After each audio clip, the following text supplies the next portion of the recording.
So Tim, let's talk a little bit about the state of Ohio in particular.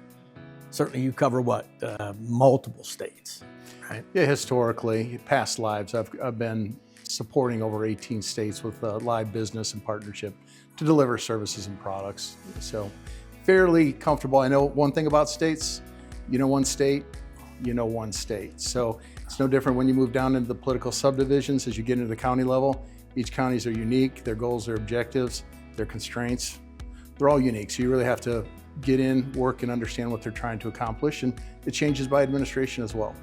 Wow, that's a lot, more than I thought. We certainly hope that a cookie cutter approach would work, but I get what you're saying in terms of administration and direction and budget and all those things. Even by agency. So if you look at the Department of Administrative Services, they're really just the governing body. They own the contracts. But then you've got the Office of the Broadband, which kind of works separately from the Department of Transportation, which has highway assets, right-of-ways, et cetera. And then, of course, you got Department of Natural Resources and transportation. All of those activities, all of those different agencies operate differently and all have different objectives. Yeah. They have different ways that they're measured. They have different directors that are appointed by the governor. And of course, that moves and morphs and changes, as you move from administration to administration. One thing I've noticed, I think I told you about when I joined not quite a year ago, fascinated by the solution, the technology, how cutting edge it is. And I think a lot of what we do is also to educate people what's free space optics, right? So that's come a long way for me, thanks to Emily, Cullen, and Josh. But what would you say the typical wide area communications that you see through your sales calls or your customers that you talk to, what do they do today that they hang their hat on that's reliable? It's interesting. I try to break things into buckets. Certainly, you've got your carrier network, so bigger swaths of coverage, and you've got your cellular networks. Then, of course, from your cellular networks, then you've got your Starlinks, your satellite type services. And then, of course, every one of those needs some type of backhaul. Right. Even Starlink needs backhaul. It's got to go from point to point to kind of get back. So, you're talking about the coverage to the individual device, then getting into the campus areas and, Wi-Fi or BLE, Bluetooth, certainly hotspot too. Yeah, all of that. They're all just spectrum, right? So when you're looking at, the bigger picture of how do I connect those individual devices or those campuses, they still all need backhaul. Yeah. So fiber backhaul is obviously the preferred choice. And for the state, they have a network, publicly funded network called the ORNet, which has been in practice for, 30 years plus. Can you touch on that just a second? Because you've talked to me about that before. I'm not sure I'm 100% clear. Because doesn't Indiana have their own version of ORNet? Or Indiana does, but it's divided. So you've got let's just take it this way. ORNet is there's this thing called regional education networks. They're governed by the Quilt, loosely governed, right? There's kind of a loose consortium of organizations. So in that network, you have regional networks like iLight out of Indiana, Merit up in Kentucky, New Jersey Net Merit up in Michigan, New Jersey Net over in New Jersey, blah, blah, blah. Those are regional education networks. They're pretty much defined, created, and managed for education, just education. So you're talking about your public and private higher education for the most part. iLight is just education. Indiana, then, their network, their backbone for their state, executive branch, legislative, elected officials, as well as quasi-governmental and political subdivisions is all a separate network. So Indiana is not really set up well to be able to provide overall bandwidth for the masses, right? For public-private sector, private partnerships, et cetera. Ohio, on the other hand, through ORNet, is what you would call a regional optical network. So basically that network was built, maintained, supported, about 40% of their operating budget comes from the Department of Administrative Services, so it comes from the budget. The rest of it comes from providing services to higher education and other consumers. Like in Ohio, there are what's known as ITCs, which are the consortiums that support the K-12s, those technical ITCs out there. But it's a regional optical network, so it's supporting everybody from state, executive branch, elected officials, legislative, quasi-governmental, political subdivisions, higher eds, K-12s. It's everybody. They support everybody on their backbone. So for Ohio, in the state network, basically, there's something called the Ohio One Network, where there's over, I think something like 1,500 endpoints or end sites that ride over that ORNet backbone, but they're all superintended by the executive branch. So they're all considered ORNet, but that Ohio One Network is just riding over the ORNet backbone. Got it, okay. So, with our technology, obviously, we can fit pretty much anywhere, right? And I think you and I have talked to some folks together, emergency management folks, in the state, Angela Canepa and Mike Ruiz. I think it's Mike Ruiz, right? Yep. He's the CTO, right? Yep. Okay. And I think when you look at those, it was almost unbelievable to know that they had already heard of FSO, which they were the first that could say that. Yeah. And that made things actually better because they have some belief and knowledge, right? So I think in terms of getting backhaul to a lot of these points, I feel like our Thea solution hits home because it can bridge that not just middle mile, but also last mile in terms of getting proper bandwidth and backhaul. And you can't forget about latency, right? Very, very important. 1 to 2 millisecond latency, all things that are important to someone trying to run an emergency management business. Yeah. So I think in terms of this, another example I think that plays here is the city of Dublin. So as you and I have talked, we're going to light up roughly a little less than a mile track to get fiber into what's, I would say it's a concession stand. It's probably bigger than that, but they have no fiber there because they can't dig, right? Mm-hmm. They have fiber everywhere around there. So we're gonna pop it up, most likely on a water tower, over to a cell tower. We'll fiber it into that structure, and from that structure, they will use Ethernet to cameras for high bandwidth, high resolution video.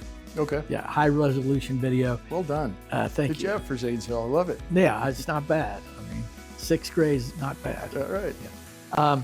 So yeah, and in terms of what you've seen also, there are projects that are coming up. They're hard to always, kind of determine what the place for Thea might be in the beginning, but then it quickly comes to mind if you think of the Route 30 project from one end of the state to the other, the terrain, the waterways, those are all things that Thea can jump over with no problem. Yeah. Yeah, I think the conversation, the talk track you just went through, there's about probably 3 different unique concepts inside of there. And let's just kind of take the first one first, which is kind of the emergency responder networks. So if you look at IPSC in Indiana or SERVs down in Kentucky or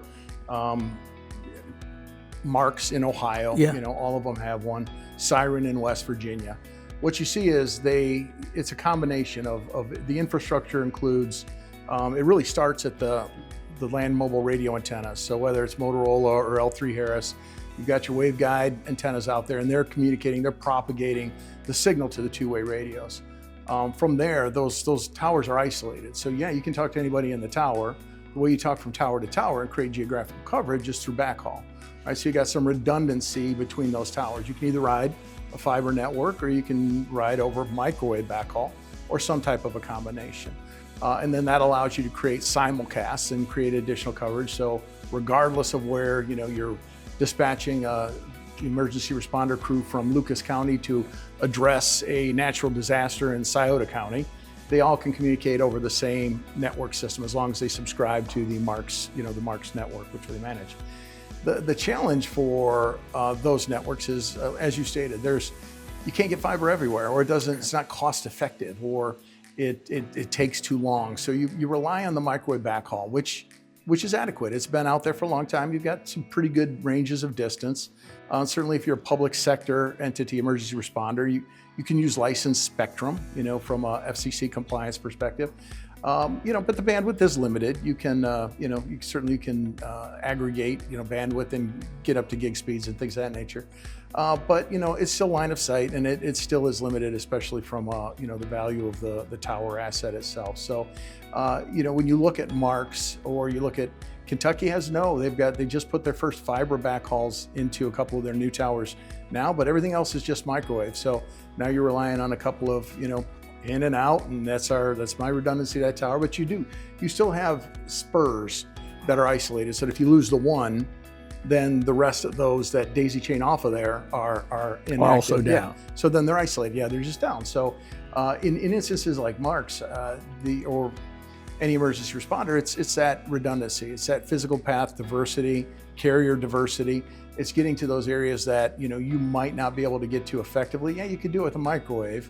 You could, but as well, you can jump onto fiber a lot faster if you're leveraging the Thea system to really get that big pipe into that particular location. Now, land mobile radios don't require a ton of bandwidth, so microwave usually is sufficient. But as you're looking at the value of the infrastructure, and all of these service providers, all of these emergency responders, if they own their towers, they're potentially looking to lease that space to the T-Mobiles, AT&Ts, and Verizon. So having a redundant backhaul off of that creates more, more value to the network. But certainly, I think the biggest thing with emergency responders is just having Dayton Photonics working with microWEs, and working on a proof of performance and battle testing, field testing these environments, really creates the opportunity to actually benchmark public safety grade infrastructure. Yeah. High availability, what are the nines that we can go to? What are the distances what's the throughput we can get? What are those type of deployments in an emergency situation where there is a tornado, or there's a state fair and we need to get big pipes out of there so we can keep our communications up. Those are certainly areas that will continue to help Dayton Photonics harden the environment, and then help take it, up the continuum of availability all the way up towards military grade. Yeah, you mentioned physical path. I mean, that always comes to mind for redundancy and secondary, tertiary, whatever the backup may be. And I think when you look at the 10 gig backhaul support with the low latency, we certainly have lots of opportunity. You mentioned even on the emergency response, the fact that we can be up and running in 2 hours, bridging two points of presence where fiber has been cut or has to get over railroad tracks or a river, very quick for us to do. Yeah. The thought also is to, bridge that last mile, so to speak, to the fiber distribution hub, and then continue building out to businesses from there, just as if you had terrestrial fiber connected to that FDH or fiber distribution hub. Yeah. So my point is, the signal and the performance have no degradation whatsoever, and we think that in time, as we improve the specs, and that's down the road. We're where we are in terms of the startup, but we're going to get our opportunities, and I think that Angela Canepa's team, very excited to work with us as an Ohio-based company, right? Service, state opportunity, all good. Let's touch on that just for a little bit, because I think that's a big deal. I don't think it's a big deal. It is a big deal. I think you know it as well as I do. Being able to look somebody in the eye, know who's designed it, know where the manufacturing's coming from, understand their fault tolerance, their deployment structure, their support organization, the roadmap for the technology. That is tremendous, especially when you're talking, this is bleeding edge technology. There are other free space optical providers out there, but they do it differently. Yeah. They do it differently, and they're not as reliable. And it's no different when you look at, and I'm not trying to pick on anybody, but if you look at Google, they'll jump into something and then they'll jump out, right? Somebody had an idea, we're gonna fund it for a while, now you're on your own. So the Terra product to me is no different than when Google Fiber started to try to deploy. Just go down to Louisville, Kentucky and see how effective that was down there. Yeah. But they jump in and then they jump out, right? They get it baked enough, but then they run out of funding and they can't make it. They say, we're just kidding. They were just kidding. But the thing that I've learned is, just the secret sauce of Dayton Photonics and the engineering that goes behind it is really that laser lock, on the front end. So you mentioned, and why I went there is you mentioned the speed to deploy and being able to use that technology for the lasers to find each other and lock each other together. It really, not only from a speed to deploy, but also to maintain, right? So then you're resistant more to atmospheric conditions and sail impact associated with wind or, other type of interferences. So that creates the higher reliability and the ability to narrow that laser beam such that actually is transmitting the data. Also allows for reduction in interference from atmospheric conditions. That gives you more sustainability, gives you more viability through that footprint rather than more of a scattergun type of an approach. So, when you look at the roadmaps associated with where some of these free space optical companies are and where Dayton Photonics are, as an Ohio-based company, right here kind of in the heart of, you've got all conditions, right? You've got flatlands where you can deploy over longer distance, and you've got the Appalachian regions, that you got to go, very difficult terrain. Very difficult terrain. You got bridges, you got rivers, you've got airways that you might have to shoot, eye-safe signal across, up hills, down hills, whatever. It becomes a very valuable service, not only for the emergency responder groups or the MARCS groups, but also then, if you think about it, think about Department of Natural Resources. Right now they've got outposts and stations, and they need their connectivity to those locations. Department of Transportation, Rehabilitations and Corrections.